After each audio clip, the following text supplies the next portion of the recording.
Welcome to the podcast. Today, we're joined by Dr. Tracy Hackett, a doctor of acupuncture and Oriental medicine, founder of the Hackett Holistic Health in Palm Beach Gardens, Florida. Dr. Hackett brings a unique perspective, having transitioned from Western medicine to Chinese medicine after experiencing its profound benefits firsthand, even overcoming a seizure disorder. She's a true pioneer in integrative health, blending functional medicine and traditional Chinese medicine into her East-West functional medicine clinical practice. In this episode, we're really going to dive into the many benefits of this comprehensive approach to health, some of the challenges within the medical industry, particularly the complexities of insurance and the bureaucracy that really often overshadows patient care. We're going to discuss the place for AI within this ancient form of healthcare, and Dr. Hackett will share her innovative approach to using AI, especially Grok, as a super intelligent assistant to enhance her practice and patient treatments. Get ready for an exciting and interesting conversation. Hi, Dr. Hackett. Welcome to the podcast. Thanks for having me. It is my pleasure. First of all, just tell everyone a little bit about exactly what your practice does there in Florida. So I combine East and Western approaches to systems-based medicine. So your body is an open system of open systems, and we can provide certain kinds of inputs to create balance within the different aspects of the system. Chinese medicine obviously is very ancient, and the differential diagnosis has its own specific logic to it to identify the imbalance in the systems, either deficiency or an excess. And so we have different tools like acupuncture, that's the yang side, and herbal medicine, which is the yin side, to help create harmony and balance within the system. So there's no reductive idea of we have to get to the one thing that is operating to create this disease state, and we have to wipe it out. So it's more of a nutritive model versus the toxicity model of pharmaceuticals. As pharmaceutical industry, they try to determine, okay, well, what's the least amount of a certain chemical we can give to the patient to create an adequate therapeutic effect. And on the other end of that spectrum, what is too much of that chemical to the point we either disable or kill the patient? That question never ever comes up in Chinese medicine or in functional medicine, particularly the way it's practiced in the United States, because we use very few, if any, herbs that have a real toxic impact. Either it pushes the liver or the kidneys too hard, and the body can't metabolize those substances out. And the same thing with functional medicine. It's a nutritive model. We're trying to nourish the body back to a stronger center. So we are recruiting the body's natural processes to thrive. The body has an innate drive to persist, to live, and overcome obstacles to existing going forward, living going forward. So that's kind of where I sit is, well, what's going on in your labs? What has the natural history of your particular issues been? How has your body been able to handle certain substances or not? What's worked? What hasn't? So we start with that as a foundation. Nutrition is going to come back into that picture, and it's a 50-50 proposition. I can give all kinds of advice. The acupuncture does a lot to stimulate the body's natural processes to heal itself. But you also have to contribute in taking care of yourself on the lifestyle side and the diet side. And then, of course, taking your supplements and your herbs. I tell people, they say, oh, I forgot. It's just like, well, they don't work through visual osmosis. You actually have to pick up. I was wondering with your clientele that comes to you and patients, if they are more compliant in a lot of ways because they are seeking something that's a little bit more outside of the normal. And I find that oftentimes when people do that, they're more open, they're more invested into the process. But I imagine still compliance is always a little bit of an issue with some of the patients that you see. Yes, it's definitely shifted over the years. I've been in practice for about a little over 20 years. And at first it was just like people just didn't understand. They really, they're people in the West are enculturated to view their body in a specific way, and it's more in terms of Western medicine. And it's a more of a passive thing. You go and see the authority of the doctor, and the doctor gives you X pill or whatever advice, intervention, and you just kind of follow along, or you choose not to.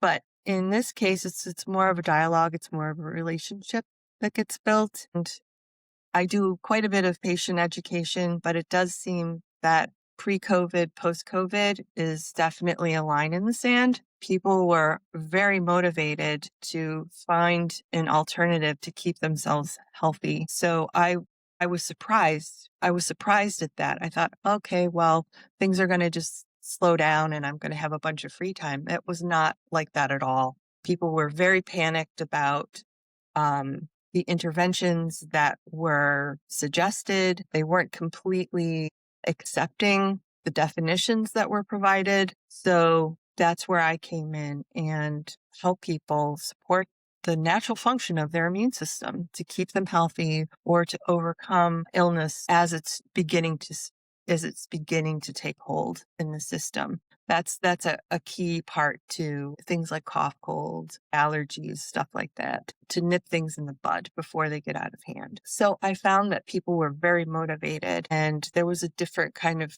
compliance rhythm around that. And then post COVID, it just seemed like people either, just carried on with their regular lives and I didn't see them very much, but they still come back. I'm kind of like a family medicine and they come to me oftentimes first because they're not interested in trying the drugs or just showing up for a visit that's going to net them no information. Oh, well, it's this or that, you'll get over it. Or, oh, you're just anxious, or it's some other deflection, but not really physical care or treatment that's done. And acupuncture is a workhorse around that kind of thing. But then at home, the carryover in self-care is like, okay, let's support what we are doing with the acupuncture to help you overcome this issue. Um, and that holds true, I think, for most issues. A lot of my guests that I've talked to, COVID was really a line in the sand, like you said, and there was a Mhm, big shift. And I think that obviously not a lot of great things came out of COVID. Perhaps this is one of the shining stars is that people don't just blindly accept things. They're questioning, they're taking more of a proactive mhm. approach into their health. And so have you really seen that continue over the past few years? It's continued. It didn't really drop off where we had this little burst of excitement about it, but people are genuinely more often taking more control of their Yeah, health. Yes. yeah, I do see that. And the other thing is that it seems like the information that they'll come in with foundationally, Mhm. well, I've tried this, or what do you think about this? They do their own research. And I think that's great because it compresses our conversation time. Okay, well, you tried XYZ, and how did that work out for you? How did Mhm. you respond to that? So for me, that's a jumping off point. Like, okay, well, then let's carry that forward. Maybe this formula will work better. And your body didn't respond, say, to something that they were taking. They had like a histamine response or a GI issue or some other thing. Okay, fine.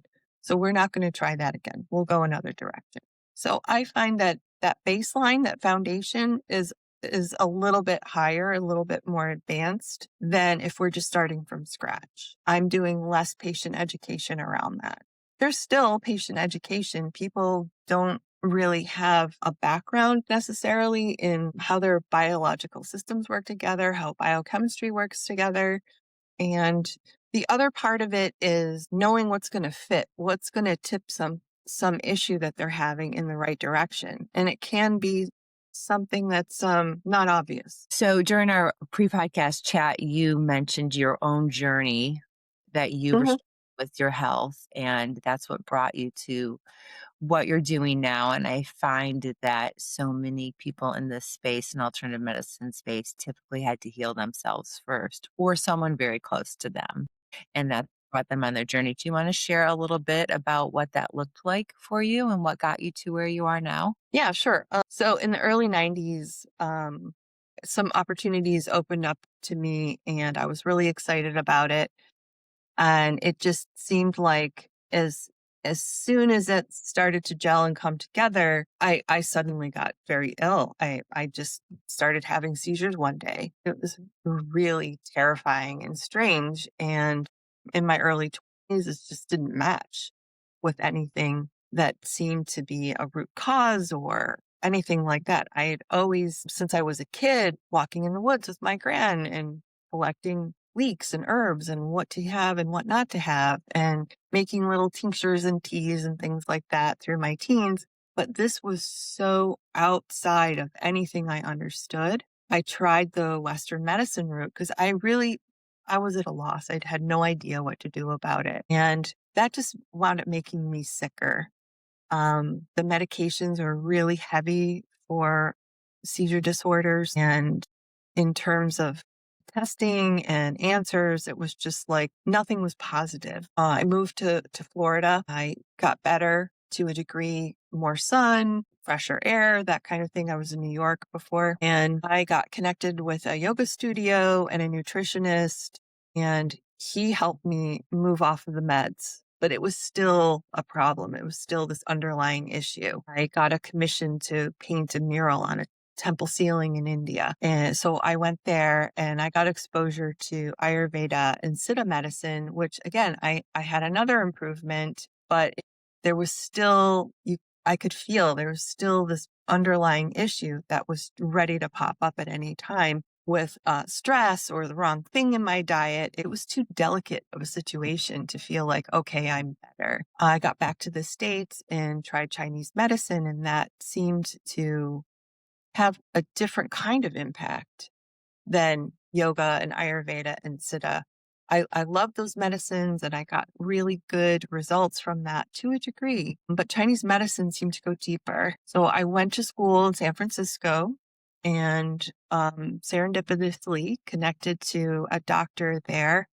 And he just had this amazing bedside manner. And I came in about to have a seizure. I had a pretty long prodrome, about 30 minutes.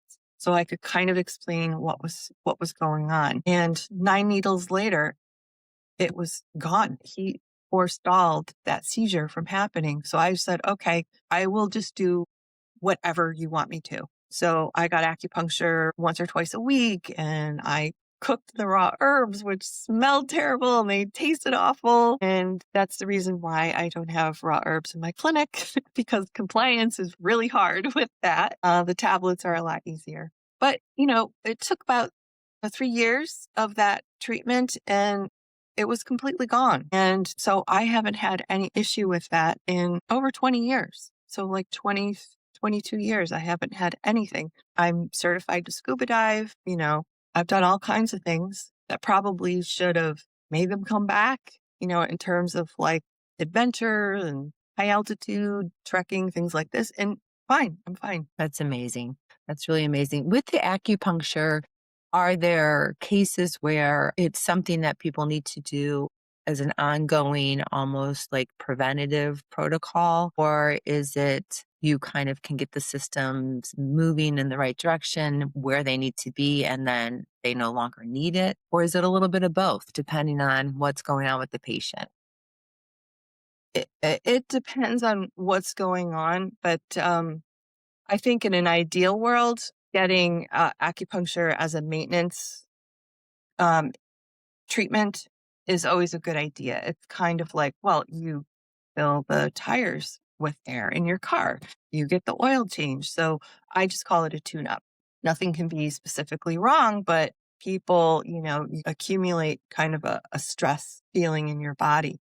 And most people go to sleep during the treatments. And it's a different consciousness space that you go into when you get into a really deep, like acupuncture sleep, if you will. And there are certain points that I use to promote that, to help the body get there. But yeah, issue specific. If you come in early, say, oh gosh, I have seasonal allergies. All right. Well, if you know right around what time of year they always hit, come in a few weeks, a month earlier, get some herbs or whatever supplement. The herbs usually work better, and the acupuncture treatment for that. And just a few should help manage that situation. If it's something deeper, more chronic, then that's going to be a more protracted treatment program. But your body, we somatize things, right? So we remember our traumas, our injuries, and it seems to settle in certain parts of the body.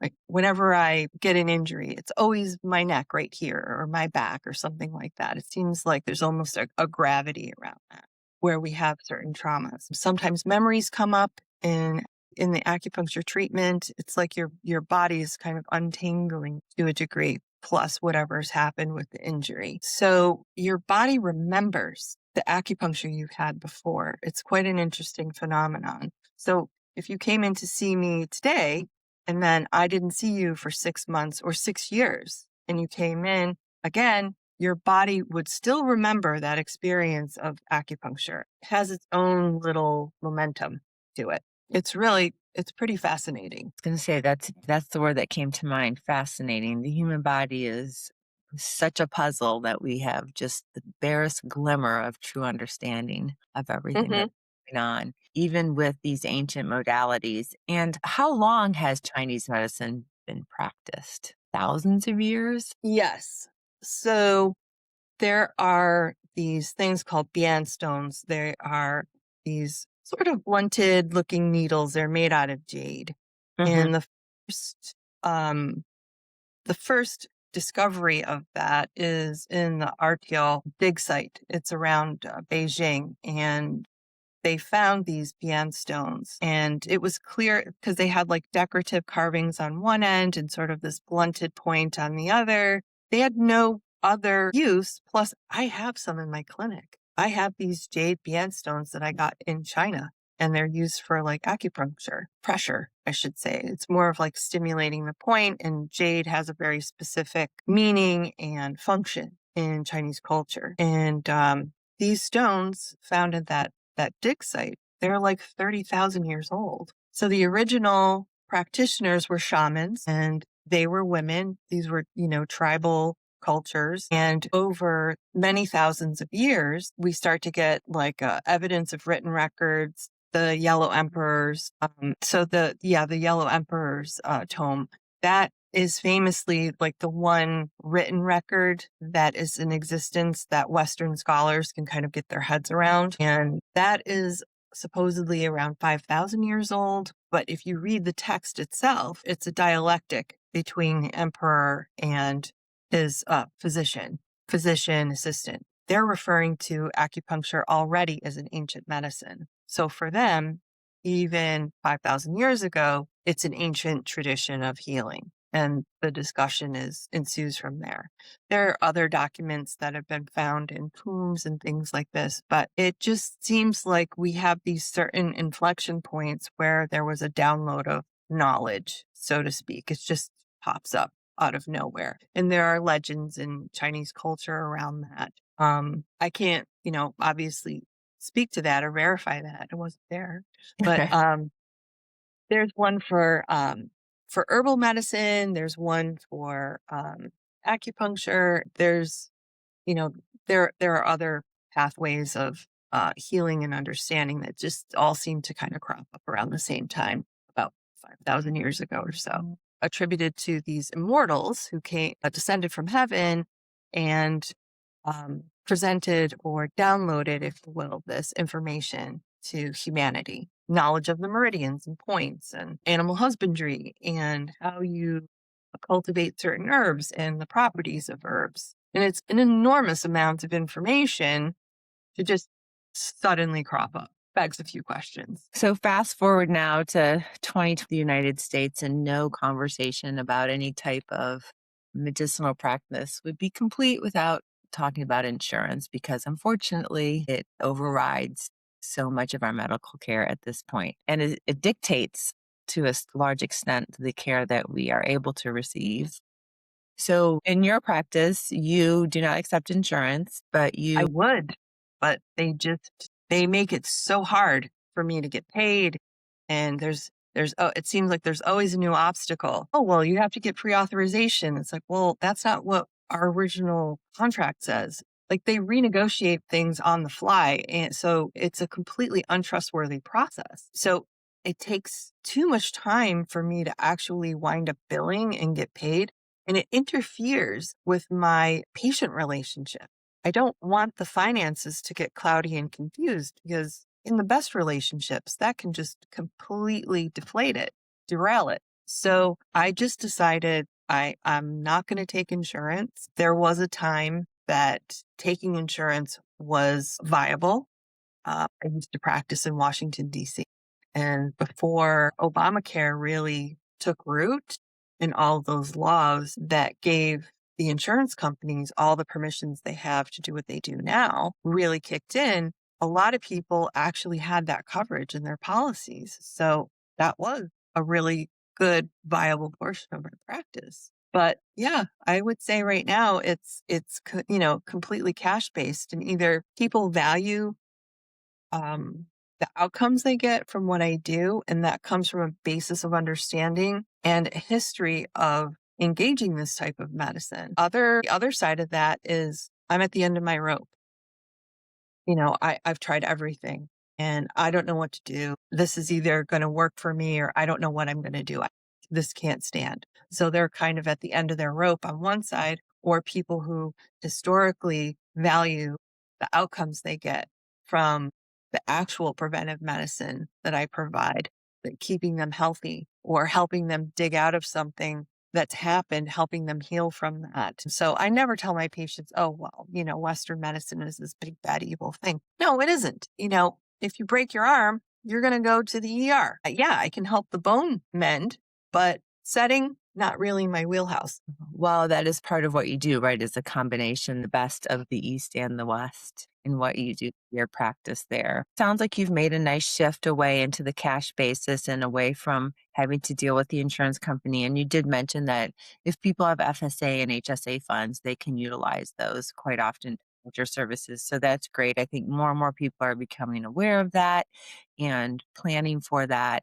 I mean, we're all having to pay attention to where our healthcare dollars go as on a personal level because things have just gotten so out of control. So people are making big, bold decisions, thankfully, Mhm. themselves. Other than that, what would you say some of the biggest challenges are that you're facing currently in your practice? I don't know. I'm in a pretty comfortable place. I think it's really more about general awareness Hmm. of the value of this type of medicine and recognizing how wide the gulf is between what the general population tends to gravitate towards as care. And they find these eddies of frustration and not really getting anywhere, or they're so used to having subpar outcomes, they start to lose faith in themselves. They start to lose trust in their own bodies. So I think it's more of a global view of things like, okay, well, what's the next step in helping people understand that no, there really is a viable alternative to what you've been experiencing as far as healthcare is concerned until now. But there's the accessibility factor. I have certain overheads. I have certain level of expertise. So I've got to charge accordingly for that. It's like coming in to see me isn't like going to community acupuncture. I'm going to give you a much more in-depth view of what's going on with you. And I'm going to do research to figure out how we can get better outcomes going forward. How can I compress the number of treatments you'll actually need? So instead of like selling you a package of 10 or 12 or whatever. I don't get into this nonsense. I want people to um, recover as quickly as possible. If I can get this done in 3 or 4 visits, I'm going to do that, because then you go out and you tell your friends and they come to me. So that's always how my business has worked. Mostly Is referral based. yeah, always. So I don't know how much that answers your question. I think really the larger dialogue, the public dialogue that RFK and the new people at the Department of Health are starting to open up is a start. But it also reflects back to me how much further we have to go to help people understand, no, there is hope. There is a better way forward. It's not that you completely reject Western medicine, but there's another side to the coin. Got it. And so we mentioned earlier how ancient Chinese medicine is tens of thousands of years old. And now we're in this area of AI, which Mhm. is, gosh, I mean, and most people have really just come to know of it in the past few years. So it's just the teeniest little drop compared to the history of Chinese medicine. In your practice, is there a place where these two intersect and are where AI is useful for you and has a place in your practice to help you? Yes. Look at AI as this great aggregator of information. So it cuts down my search time. And like I tell my patients, it's kind of like your freshman research assistant. You're not going to just take what your assistant brings you as, okay, well, these are all the facts. This is all that's out there. You have to craft your questions. So, okay, you do a general search and then you dig in and ask more specific questions. And usually for me, it's about biochemistry, biochemical cascade and certain substances. Do they fit into these cascades? What kind of effect can occur there? And my patients, it would be a rare person to actually know how to frame that question. So they'll come in with some general knowledge. Oh, I got this off of Chat GPT. It's like, okay, well, that's a good basis to start. It's like a compressed Google search. AI isn't conscious. It just aggregates these data points into a more digestible format, into a language model that we're used to. And then we can branch off and use the links provided, etc. But it just helps to aggregate a large body of data quickly so that you can keep moving on in your decision making process. So it's not making the decisions for you, it's a support for that, particularly for complicated things that aren't necessarily going to live front of mind. And is there any other component of your practice that right now you wish you could automate that would help more kind of on the back end with flow of how your office operates? Yeah, I would really love to have an optimist as an assistant, but I'm not sure, in its present presentation, if it would freak out my patients. So, not sure, but that would be excellent. Do you see all your patients yourself, or do you have anyone else that Yeah. does with you? Okay. No, I have a very much a boutique practice and I keep my patient flow moderate and manageable because I want to enjoy my life too. I have to walk my talk. So if I'm overscheduling myself or I'm pushing too far out and getting too many people in, I'm not serving the people that I'm seeing in Mhm. my usual flow well. So I keep that balance. What's one thing that you're most excited about over the next year to 5 years, you think, in your practice? Well, I think that the awareness factor is going to go up, and it's not necessarily me that's going to need to do all the heavy lifting. I do want to do more. I do want to do more in terms of, writing books about my protocols and how I treat sports medicine issues. There are pro athletes that I treat, and over the years, I've started to figure out that my approach to the kinetics and biomechanics of how injury healing works, especially through acupuncture, is definitely unique. And the same thing with functional medicine, having the east-west side of it. It's not, okay, here, let's do $3,000 or $4,000 worth of labs. And then, I go to the cheat sheets in the back and just kitchen sink you with all these supplements. It's a very tailored approach, what I do. And I think that over the next 5 years, I'm going to bring that out more, publish more, perhaps the podcasting angle, perhaps. So many options. Well, that's exciting things. We'll be looking forward to that. We're recording this in January, so we are in the thick of flu, cold season. Do you have any things that you could suggest to our listeners that could help them avoid slash ward off any of these little nasty bugs when they start to come their way? Yes. So there are, the baseline immune support supplements, you could say. Vitamin C, quercetin, zinc, D3, and don't be afraid of D3.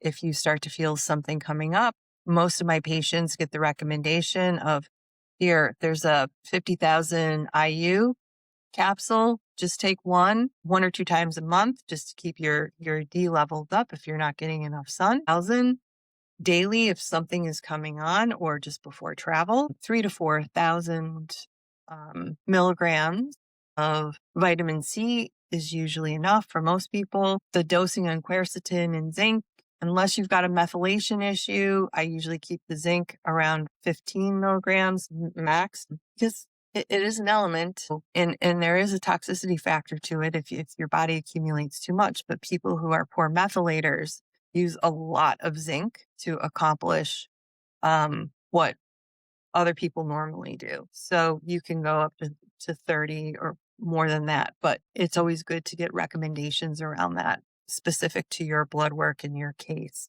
And managing the histamine response is always important. And just as a baseline, using colostrum, beta glucans, or medicinal mushroom preparations, just finding which one works best for you, or see a provider who has good quality versions of those. Those are pretty basic. And then you've got some herbal approaches to take as well. And it's always good to get advice from an herbalist, TCM herbalist, around that. Yin Chow is good for like sore throats, ear infection kind of things. And sometimes people will get rashes, fever rashes. So that's a good formula for that type of presentation. And Ganmaling or Zhongganling, those are two formulas that are good for like you get body aches and chills. And the Zhongganling is a little bit more potent than the other two formulas. So like I said, most people have those in their medicine cabinet, who see me. And that's what I try to educate people on. The Bupleurum formula is also an important formula if you tend to have like the allergy, cold, flu stack that just never goes away, like that chronicity. Yeah, there are a few formulas like that, but those are the main ones. Rographis is an important herb in Chinese medicine. It's regarded as Chinese penicillin. So yeah, there are a few formulas, and even the Western functional medicine supplements have some of that, like Immunotone from Designs for Health. That's a good formula. So, and each of those things played a certain role in my COVID kit. People underestimate the importance also of vitamin A.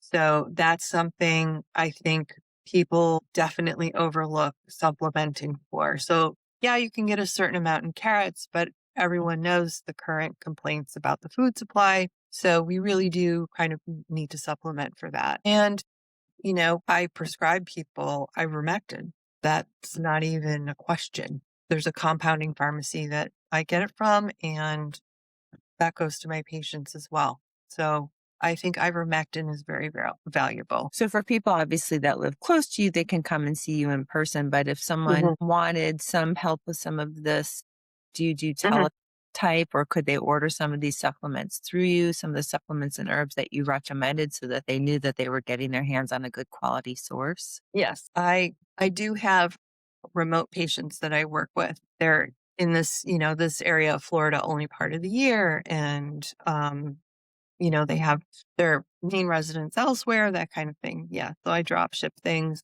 I'll review labs and go over natural history. Obviously, I can't do acupuncture. My qigong is not that good. That long. And people don't really Working on it. help themselves, even if you were directing them, I imagine.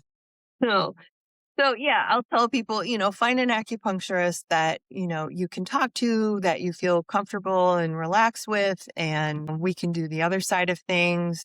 That person winds up filling out that role. God bless. It's really about how to get the best outcome for the patient. That's why I do this. There are a lot of ways I could just make money if that's the focus of why I'm doing work. But there's another level to this. So it's a part of my spiritual practice as a Buddhist, and it's important to me to offer that potential relief of suffering. to other people. Well, this has been a fascinating conversation, and hopefully it's also opened the eyes to some of our listeners of different ways to approach their healthcare. I always like to ask my guest, if you could have one God-given talent that you were not given. That I was a little bit more bold and not so, I guess, not so shy to put my information out there, my knowledge out there. I wish I had that. Yeah, I wish I had that. I didn't have that forestall of like, well, I don't know. I'm not sure what Yeah. I want to say, or is this right? Is this exactly right? That it kind of, yeah, forestalls that. So I wish I had.